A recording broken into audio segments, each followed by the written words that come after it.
One is right. Got a rush, cat knocked over the alarm. Careful on the turn.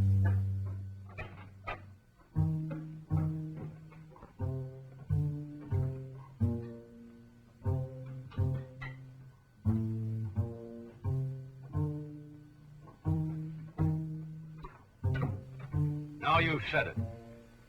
We need them, gentlemen. The Negro represents a labor force that hasn't even begun to be tapped. How about it, Kurt? Your department's been crying for help. Think we can make it work? Maybe. Works in the shop. Negro and white hands work side by side. We don't have any trouble. Well, how was it when you started? Not bad. There was a lot of talk about trouble, but the union was on our side that time. They called a meeting, and by the time they were through, there wasn't any opposition. Those were men, Kurt. They worked with their hands. How about women? Women are different. I think we're asking for trouble. Just what is it we are afraid of? Bad publicity? Money? Or we may be raising problems to hide our own prejudices? Look, Lyle, I don't think I'm a bigot. Lyle didn't say that, Mark. And I don't think I'm a man of prejudices. At least not any that I'd let interfere with profits. My department is sales. I'm mostly on the outside, and a man I sell the product to doesn't care what color the girl is who types up the bill. So because I'm on the outside, I get around. I hear stories. What kind of stories? Strikes? Slowdowns? Trouble, that's all. Let's call it morale. A lot of white girls just don't want to work next to a Negro girl, whether you like it or not.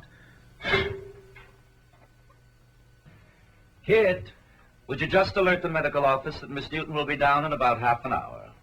And now you'd better meet the man you'll probably be working for. Mr. Nelson, may I ask you a question? Would it be possible for me to have an assignment in the accounting department? Why? Well, to tell the truth, there's a girl in there from my class at high school. We're not friends exactly, but I thought it might make things... Miss Newton, as a new employee at Dennis, I think you ought to know our rules. We don't give favors.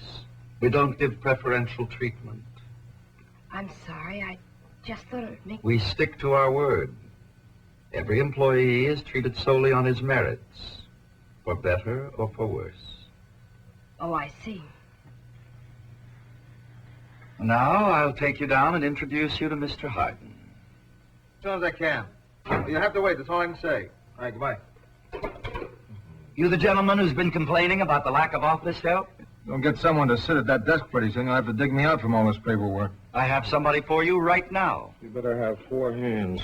She's 22, graduate from secretarial school, honor student, conscientious, loyal, eager to work. Go on, I don't believe it. She's outside. Would you like to meet her? Sure, bring her in. And tell her to have her pencil sharpened so that we can get started. Miss Mary Newton, Mr. Kurt Harden. I think you'll find your work cut out for you. How do you do? How do you do? You should have seen his face.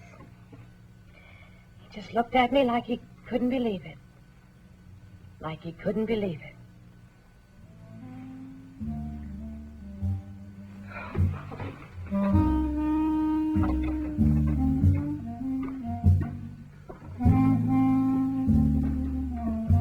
Good morning.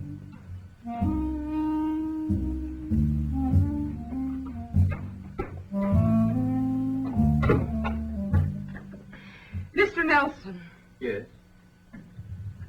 I'm resigning. Seriously? Seriously. Okay. I appreciate your getting here on time to tell me. You know exactly why I'm quitting. I think you may receive a personal invitation from Mr. Todd Dennis of Dennis Industries to present your case to him personally. Surely you don't expect us to adjust our policies to meet your approval. Frankly, I'd rather not work. To work under your new policy.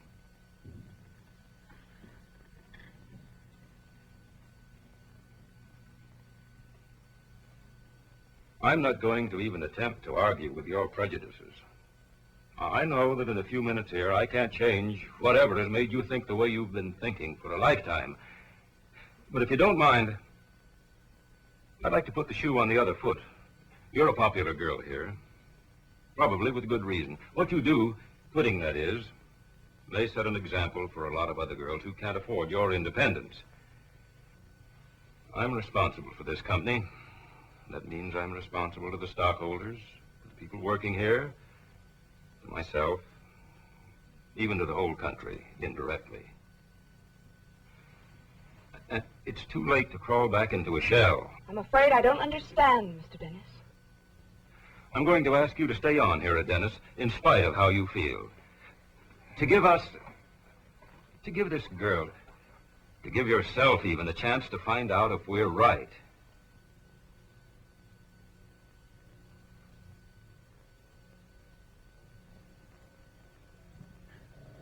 You're putting me in a pretty tough spot, Mr. Dennis. Well, it may not be as tough as you think. You're making it awfully difficult to refuse. It would have been so much easier if you just bawled me out. This is something that has to be handled reasonably. Will you give it a try? I think it's only fair to warn you. I may do all the wrong things. You may be sorry if I stay. Well, every day I'm in business, I'm taking chances. I'm willing to take this one.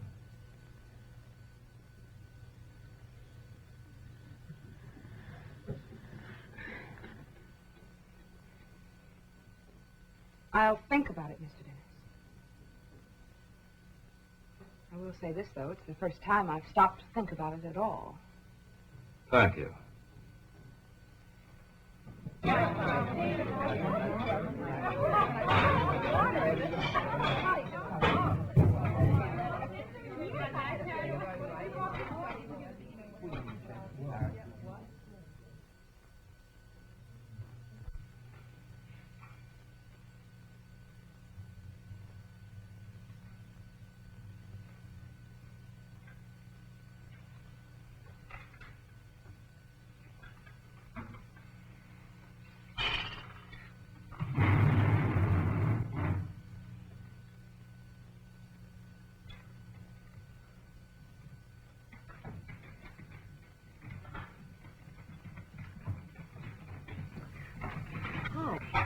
I'm Miss Merrill.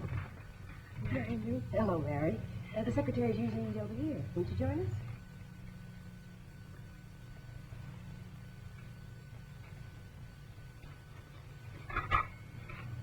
I'll give you a hand. Everybody, this is Mary Newton. Judy, Joan, Rose, Mrs. Kit Wright.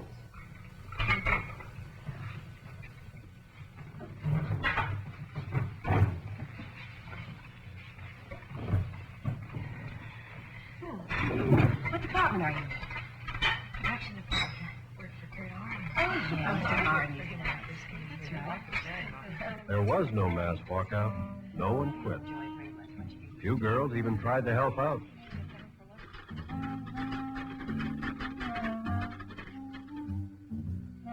Resentment turned to curiosity. Then curiosity became interest.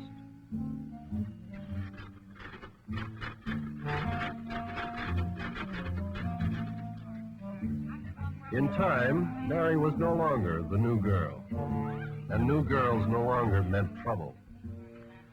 So we all settled down again to the difficult business of making a living.